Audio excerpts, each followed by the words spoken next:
Gold, trusted gold buyers. మీరు తాకట్టు పెట్టిన బంగారాన్ని విడిపించి ఈ రోజు ఉన్న మార్కెట్ ధరకు కొనబడను.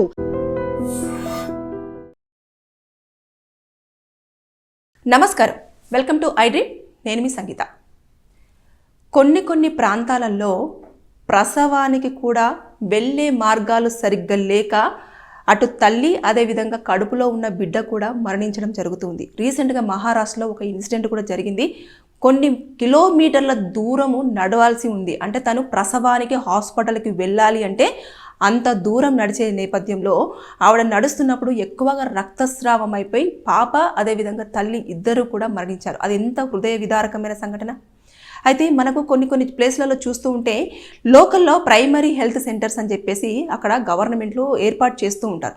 కానీ అవి పేరుకు మాత్రమే ఉన్నట్టు. మిగతా టైంలలో మనం చూస్తూ ఉంటే అక్కడ డాక్టర్స్ ఫెసిలిటీస్ చాలా తక్కువ. వాళ్ళు లోపల దాకా రాలేరు. తర్వాత నెక్స్ట్ వీళ్ళు వెళ్ళాలి అంటే కూడా పని కట్టుకొని మరీ వెళ్ళాల్సిన పరిస్థితి చోటు చేసుకుంటుంది. అయితే డాక్టర్స్ అవైలబిలిటీలో ఉంటారా అంటే వాళ్ళు కూడా ఉండరు. అక్కడ ఉన్న ఎవరైతే మెయిన్ సిస్టర్స్ ఉంటారో, హెడ్ సిస్టర్స్, వాళ్ళే ట్రీట్మెంట్ చేస్తూ కూడా కనిపిస్తూ ఉంటుంది. ఇకపోతే అక్కడికి వెళ్ళిన తర్వాత వారి పరిస్థితి ఎంత దయనీయంగా ఉంటుంది అని అంటే ఎలాంటి ఫెసిలిటీస్ కూడా ఉండవు. వాళ్ళు ఇక్కడ ఏమీ లేవు, మీరు వేరే హాస్పిటల్కి వెళ్ళండి అని చెప్పేసి రాసిస్తూ ఉంటారు. కొన్ని అటవీ ప్రాంతాలలో మనం చూస్తూ ఉంటే అక్కడ సరిగ్గా కరెంటు కూడా ఉండని పరిస్థితులు కనిపిస్తూ ఉంటాయి. ఇలాంటివన్నిటిపైన కూడా మనము కేసులు ఫైల్ చేయడానికి చాలా వరకు స్కోప్ ఉంటుంది.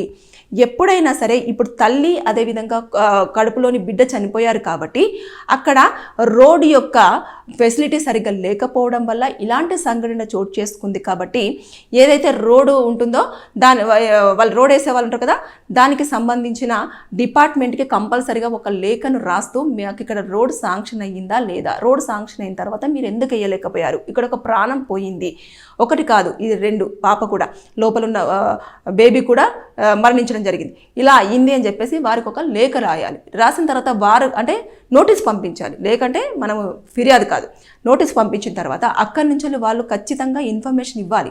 దానికి ఇచ్చిన తర్వాత మనము దానిపైన మళ్ళీ ఇంకొక కలెక్టర్ ఆఫీస్కి వెళ్ళాలి. కలెక్టర్ ఆఫీస్కి వెళ్ళేసి ఇలా జరిగింది, మరి మాకు ఎందుకు న్యాయం చేయలేకపోతున్నారు, మాకు ఇలా ఒక ప్లేస్ నుంచి వెళ్ళి హాస్పిటల్ దాకా రావాలి అని అంటే ఇన్ని మైళ్ళ దూరం నడవాలి అంటే చాలా వరకు కష్టమవుతుంది, మాకు ఎలాంటి వాహన ప్రాసెస్ కూడా లేదు, కాబట్టి మాకు చాలా వరకు ప్రాణాలు గుప్పిట్లో పెట్టుకొని రావాల్సి వస్తుంది అని చెప్పేసి మీరు గనక అక్కడ ఒక లేఖను సమర్పించి తర్వాత మీరు ఏదైతే నోటీస్ పంపించారో వారి దగ్గర నుంచి వచ్చిన సమాధానాన్ని వారికి చూపించి వారు ఎలాంటి రెస్పాన్స్ అవ్వకపోతే మీరు ఖచ్చితంగా దానిపైన అంటే ఇక్కడ గవర్నమెంట్ ఆఫీసర్స్కి కనుక మీరు ఏదైతే నోటీస్ పంపిస్తారో ఆ నోటీస్ని మీరు వితిన్ 1 monthలో వారు ఎలాంటి రెస్పాన్స్ ఇవ్వకపోతే వారిపైన కేసు ఫైల్ చేస్తూ మీరు కోర్టులో ఫిర్యాదు చేయొచ్చు. ఫిర్యాదు చేసినప్పుడు ఖచ్చితంగా ఇటు అధికారులు అదేవిధంగా అక్కడ ఉన్న ప్రైమరీ హెల్త్ సెంటర్స్కి సంబంధించిన డ్యూటీలో ఉన్న డాక్టర్ అయితే ఏంటి, అదేవిధంగా అక్కడ ఉన్న స్టాఫ్ అయితే ఏంటి, వాళ్ళందరూ కూడా రెస్పాన్సిబిలిటీగా కార్నర్ అవుతారు. దాంతోపాటు ఎవరైతే ఈ రోడ్డు ఉంటుందో అక్కడ లోకల్ ఉన్న సర్పంచ్ కానివ్వండి, వీళ్ళందరూ కూడా అందులో రావడం జరుగుతుంది. ప్రతి ఒక్కరి పైన కూడా వేట్ అనేది పడుతుంది. దీన్ని ఎవ్వరూ కూడా గుర్తించరు. అరే మనకు సరిగ్గా రాకపోకలు లేవు కదా, అంటే వెహికల్ ఫెసిలిటీ లేదు కదా, దానివల్ల ఇలాంటి అనర్థం జరిగింది, ఇంకా మనం ఏం చేయగలం, మన కర్మ అని చెప్పేసి అనుకున్న వాళ్ళే ఎక్కువగా ఉంటారు. కానీ ఎక్కువగా అటు సైడు మనం చూస్తుంటే అటవీ ప్రాంతాలలో స్నేక్ బైట్స్ కానివ్వండి, ఇలాంటి డెలివరీ కేసులు కానివ్వండి, అదేవిధంగా కొన్నిసార్లు చాలా వరకు ఈ హార్ట్ స్ట్రోక్స్ కానివ్వండి వచ్చినప్పుడు వాళ్ళు అక్కడి నుంచి ఇక్కడికి తీసుకొచ్చే లోపే చాలా వరకు ప్రాణాలు కోల్పోతూ ఉంటారు. 104 అనే వెహికల్ ఉంటుంది, కానీ ఆ వెహికల్ లోపలికి వెళ్ళాలి అంటే రహదారులు సరిగ్గా ఉండవు. ఇలాంటివి అంటే ఇక్కడ 104 మరి అక్కడ ప్లేస్లలో కూడా ఒక అంటే అంబులెన్స్ లాంటిది పెడతారన్నట్టు. ప్రైమరీ హెల్త్ సెంటర్కి కంపల్సరీగా ఒక వెహికల్ ఎవరైతే రాలేని సిచ్యువేషన్లో ఉంటారో వారి కోసం వెహికల్ తిరుగుతూ ఉంటుంది. వాళ్ళు ఖచ్చితంగా ఇలాంటి సీరియస్ కండిషన్ ఉంది అని అంటే ఆ వెహికల్ వెళ్ళేసి వాళ్ళని పికప్ చేసుకొని ఇక్కడ ప్రైమరీ హెల్త్ సెంటర్ దగ్గరికి తీసుకురావాల్సి ఉంటుంది. కానీ అక్కడ ఫోన్ ఫెసిలిటీస్ కూడా సరిగ్గా ఉండవు కొన్ని ప్లేసులలో. ఇలాంటివన్నీ చోటు చేసుకుంటున్నప్పుడు ఖచ్చితంగా లీగల్గా రైట్స్ ఉంటాయి, వాటిని ఎవరు కూడా యూజ్ చేసుకోరు. పోలీసులకు ఇన్ఫర్మేషన్ ఇవ్వచ్చు, పోలీసులు దానిపైన వాళ్ళు చర్యలు తీసుకుంటారు, ఏమీ పట్టించుకోరు. అంటే ఫస్ట్ ఆఫ్ ఆల్ అక్కడ ఉన్న జనాలే ఎందుకులే మనకు ఇదన్నీ కూడా ఎందుకు అని చెప్పేసి అనుకుంటారు. వాళ్ళే ఏం చేస్తారంటే అక్కడికి వెళ్ళిన తర్వాత మనిషి కనీసం తీసుకెళ్లేసరికి ప్రైమరీ హెల్త్ సెంటర్ దగ్గరికి వెళ్ళేసరికి అక్కడ మనిషి చనిపోయారంటే డాక్టర్లే ఏదో చేశారు, అక్కడ హెడ్ సిస్టరే ఏదో చేసింది, అక్కడ స్టాఫ్ వాళ్ళు చేయడం వల్లనే మనిషి చనిపోయారని చెప్పేసి వాళ్ళ మీద చేతులు చేసేసుకుంటుంటారు. అంటే వాళ్ళ మీద దాడులు చేసేసి కట్టలతో కొట్టడం కానివ్వండి, అది చేసేసి చట్టాన్ని వాళ్ళ చేతుల్లోకి తీసేసుకొని వాళ్ళే నేరస్తులుగా మిగిలి బయటకు వస్తారు. అలా కాకుండా మనకంటూ కొన్ని లీగల్గా స్టెప్స్ ఉంటాయి. ఆ లీగల్ స్టెప్స్ తీసేసుకుంటే వారికి పనిష్మెంట్ ఉండే అవకాశం ఉంటుంది. అదేవిధంగా ఆ రోజు ఆ డ్యూటీలో ఉన్న వాళ్ళు ఎవరైనా సరే సస్పెండ్ అయ్యే అవకాశాలు కూడా చాలా వరకు ఉంటాయి. ఎందుకంటే ప్రాణాలు పోతున్నాయి కాబట్టి. ఇకపోతే అది మార్గ మధ్యంలో జరిగింది కాబట్టి ఆ మార్గ మధ్యంలో ఎక్కడ జరిగింది, అసలు ఎవరి లోపాలు ఉన్నాయి అని చెప్పేసి మీరు ఏ అధికారికి అప్రోచ్ అవ్వాలి అనేది చూసుకోవాలి. చూసుకున్న తర్వాత అక్కడికి వెళ్ళేసి ఫస్ట్ ఒక ఫిర్యాదు ఇవ్వాలి. ఫిర్యాదు ఇవ్వని పక్షంలో తీసుకొని పక్షంలో మీరు ఖచ్చితంగా పోస్టల్ నుంచి పంపించాలి. పోస్టల్ది ఖచ్చితంగా రిసీవ్ అయినట్టే. ఒకవేళ అక్కడ నుంచి సమాధానం ఏది రాకుండా వీళ్ళతో మనకి ఏం అవసరం లేదు, ఏం చేసుకుంటారో చేసుకొని అని చెప్పేసి కనుక వాళ్ళు వదిలేశారు అనుకోండి, ఖచ్చితంగా మనకు కోర్టు నుంచి ఒక లీగల్ నోటీస్ పంపించాలి. ఫ్రీ లీగల్ హెడ్స్ కూడా ఉంటాయి. అంటే డబ్బులు పెడితేనే మేము నోటీసులు పంపించాలి, ఖచ్చితంగా డబ్బులు పెట్టాలి అని చెప్పేసి మీరు అనుకోకూడదు. ఖచ్చితంగా ఎవరైతే పేదవారు ఉంటారో వారి కోసము కోర్టులో కూడా కొంతమంది పనిచేస్తూ ఉంటారు ఫ్రీగా. వాళ్ళకు వెళ్ళి మీ యొక్క విషయాన్ని చెప్పినట్లయితే వాళ్ళే నోటీస్ అనేది సర్వ్ చేస్తారు, ₹1 కూడా తీసుకోకుండా.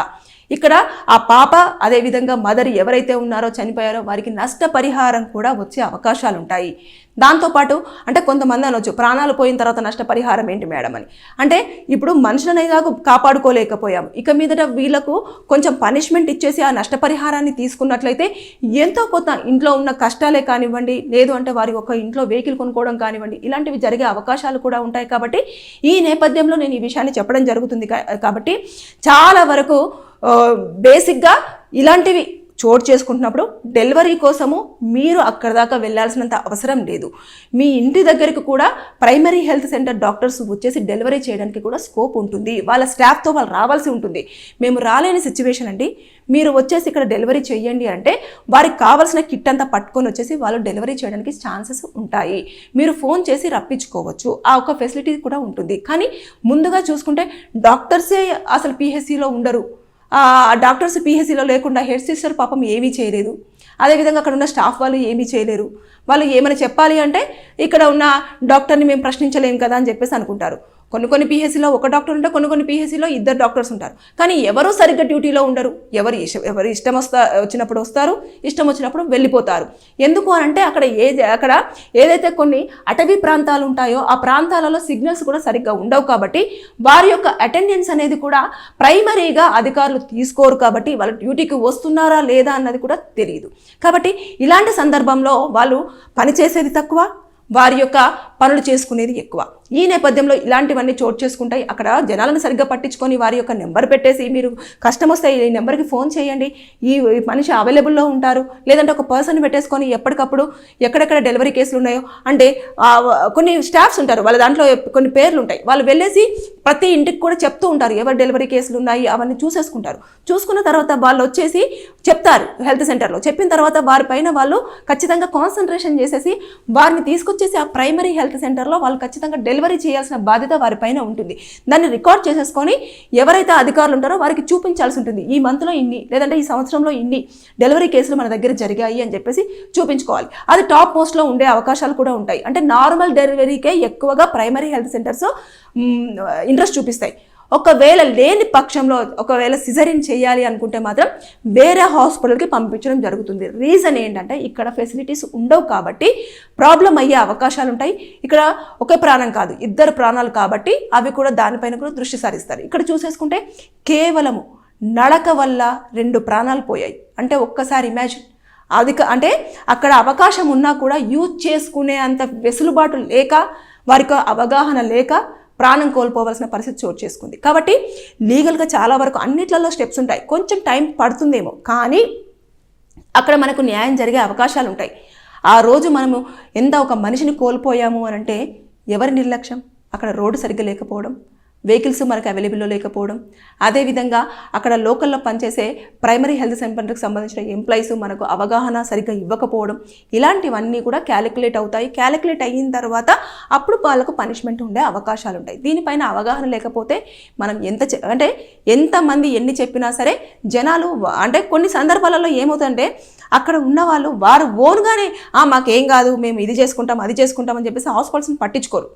వాళ్ళందరూ వాళ్ళే ఓన్ ట్రీట్మెంట్ కూడా చేసుకునే సందర్భాలు ఉంటాయి. అదేవిధంగా వాళ్ళందరూ వాళ్ళే మేమే ప్రసవం చేసుకుంటాము అని చెప్పేసి అంటారు. కొంతమంది అయితే లేదు మేము మాకు తెలిసిన ప్లేస్కి వెళ్తాము అని చెప్పేసి అంటారు. అలా కాదు, దగ్గరలో ఉన్న డాక్టర్స్ని ముందు సంప్రదించి వాళ్ళు చెప్పిన దాని ప్రకారంగా విని అప్పుడు చేస్తే అన్ని రకాలుగా బాగుంటుంది. కానీ ఇక్కడ మాత్రము ఎవరి నిర్లక్ష్యము అని అంటే అందరి నిర్లక్ష్యము ఉంది. అక్కడ ఎంప్లాయీస్ చెప్పాల్సింది, తర్వాత వాళ్ళకు కూడా ఒక ఫోన్ నెంబర్ ఉండేసి నేను నడవలేని సిచ్యువేషన్, వెహికల్ రాలేకపోతుంది, లేదంటే వెహికల్ లేదు మాకు, మీరు ఒక వెహికల్ ప్రొవైడ్ చేయండి అని చెప్పాల్సింది, లేదంటే చుట్టుపక్కల ఉన్న వాళ్ళ సాయం అన్న తీసుకోవాల్సింది. కానీ ఏమీ చేయకపోవడం వల్ల అనవసరంగా డెలివరీకి వెళ్ళే ఒక మహిళ అంటే కడుపులోని గర్భంలో ఉన్న శిశువుతో పాటు మరణించింది అంటే అది కూడా రక్తస్రావమై చాలా హృదయ విదారకం అన్నట్టు.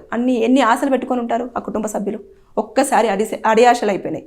వీళ్ళంతా కూడా ఇప్పుడు ఈ బాధలో కోట్ల చుట్టూ తిరగాలి, లేదంటే ఇవన్నీ పెట్టాలి అని అన్నా కూడా కొంచెం కష్టమైన పనే. కానీ దాని నుంచి బయటకు వచ్చిన తర్వాత మాత్రం ఖచ్చితంగా మీరు చర్యలు తీసుకుంటే న్యాయం జరిగే అవకాశాలు అయితే చాలా వరకు ఉన్నాయి. సో ఇలాంటివి జరగకుండా ఉండాలి అనుకుంటే మీరు ఎప్పుడైనా సరే అక్కడ ఉన్న ప్రైమరీ హెల్త్ సెంటర్స్కి సంబంధించిన ఇన్ఫర్మేషన్ అయినా, లేదు అనుకుంటే మీరు ఆరోగ్యపరంగా ఏమైనా ఇబ్బందులు ఉన్నా సరే వెహికల్స్ సరిగ్గా లేవు అంటే మీరు ఒక వెహికల్ని ఒక వారం రోజుల పాటు అవైలబుల్లో పెట్టుకోండి. లేదు అంటే హాస్పిటల్కి కాల్ చేసేసి మాకు ఒక మా వెహికల్ పంపించండి అని చెప్పేసి మీరు ఆ కోఆర్డినేషన్లో ఉంటే ఇలాంటి అనర్థాలు జరగకుండా ఉండే అవకాశాలు చాలా వరకు ఉన్నాయి. ఏదేమైనా సరే కానీ ప్రాణం అయితే పోయింది, కానీ ఇక మీదట ఇలాంటివి పోకుండా ఉండాలంటే కొంచెం అవగాహన పెంచుకుంటే అన్ని రకాలు బాగుంటుందని నా ఫీలింగ్. Thank you. నిజంగా ప్రస్తుతం ఉన్నటువంటి సమాజం దేనికి ప్రయారిటీ ఇస్తుంది?